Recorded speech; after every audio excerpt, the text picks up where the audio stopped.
Outra das situações que por vezes se encontram são as lesões ósseas isquémicas.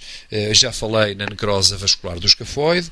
A etiologia destas necroses ósseas está ligada aos traumatismos, como é o caso do escafoide, mas também pode estar ligada a situações exógenas, como causas iatrogénicas, com a corticoterapia prolongada, ou também em pacientes que possuem afecções sistémicas e algumas afecções do foro hematológico. As localizações mais comuns deste tipo de alterações, de osteonecrose asséptica, portanto, de osteonecrose isquémia não infectada, são sobretudo o escafoide, como digo, e as cabeças femorais.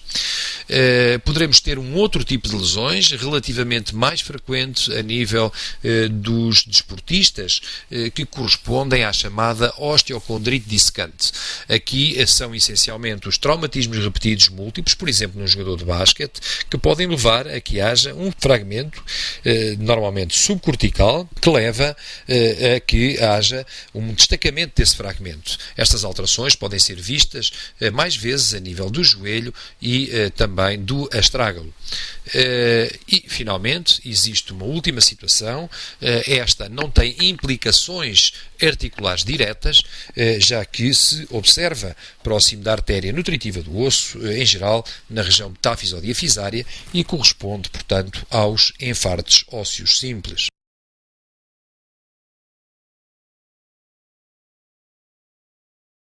As osteonecroses e a imagiologia têm um padrão radiológico relativamente conhecido. Por um lado, a imagiologia tem um tempo de latência longo, isto é, o insulto vascular pode existir, mas a radiografia do tórax ser perfeitamente normal, e nesta fase muito inicial, então, sempre que existe a suspeita desta osteonecrose, as duas grandes técnicas que a poderão demonstrar são a ressonância magnética, porque vê as alterações estruturais mais cedo do que a tomografia, que a radiologia convencional, ou mesmo a tomografia computadorizada, e também a medicina nuclear, dado que permite a avaliação de uma fase vascular de primeira passagem do radioisótopo.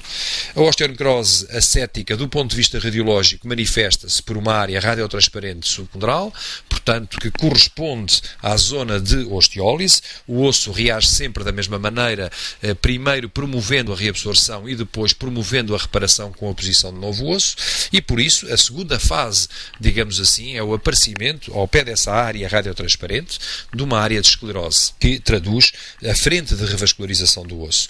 Claro que as áreas avasculares acabam por colapsar e fragmentar, portanto, levar ao desmoronamento ósseo, facto que pode ser com facilidade apreciado, por exemplo, a nível das cabeças femorais. A osteocondrite dissecante. A osteocondrite dissecante é essencialmente uma situação em que existe um destacamento de um fragmento ósseo subarticular e, portanto, lesa a cartilagem articular com um fragmento associado. Pode haver ou não destacamento do fragmento, levando à presença de um corpo livre intraarticular. Por último, o infarto ósseo manifesta-se, portanto, em sede extraarticular, como disse, por uma área de esclerose intramedular, sendo a sua sede, em geral, metafisária ou metafisoepifisária.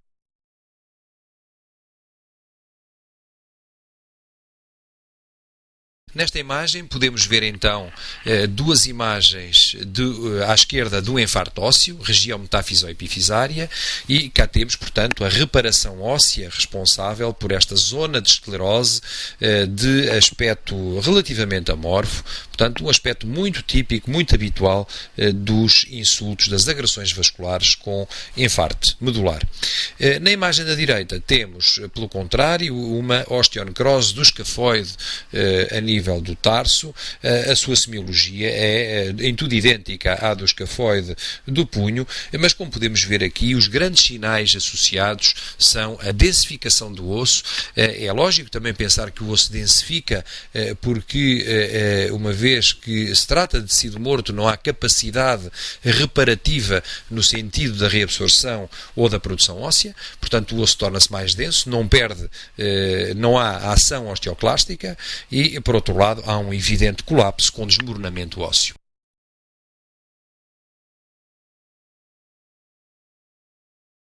Nestas imagens podemos ver do lado esquerdo o aspecto de uma osteocondrite dissecante a nível do astrágalo, com pequenos fragmentos e irregularidade da margem articular e redução do espaço articular, o que traduz já uma componente degenerativa secundária. Na imagem da direita há também um destacamento de um grande fragmento a nível do côndilo femoral, portanto igualmente um aspecto de osteocondrite dissecante, alterações traumáticas estas e de necrose subarticular que se pensa provirem de traumatismos de repetição.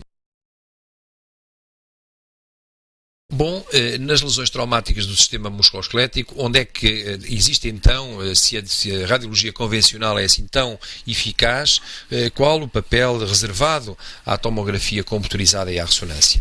A TAC está sobretudo indicada, sem dúvida, nas zonas de anatomia complexa. É de recorrer sempre à tomografia computadorizada no caso de fraturas da face, da bacia e do colo femoral. É a grande técnica, de facto, para a demonstração destas fraturas, o mesmo sucedendo na coluna vertebral, nomeadamente para a avaliação do muro posterior e na sua eventual repercussão endocanalar e, claro está, também ataque perante um doente com uma clínica muito sugestiva em que a radiografia negativa poderá ser, portanto, um exame a utilizar. Já a ressonância magnética aparece como um sinal fundamental para a demonstração da contusão óssea. Não esquecer que a contusão traduz mais água a nível do osso e, portanto, um hipersinal em T2 a nível da medular será rapidamente visualizado e é uma técnica, como disse, com a cintigrafia que permite a detecção mais precoce da necrose avascular. Portanto, necrose avascular, seja do escafoide, das cabeças do fémur, beneficiam claramente da utilização da ressonância para a sua detecção numa fase mais precoce do que na fase já de grande destruição óssea e que aparece, portanto, numa fase muito mais tardia.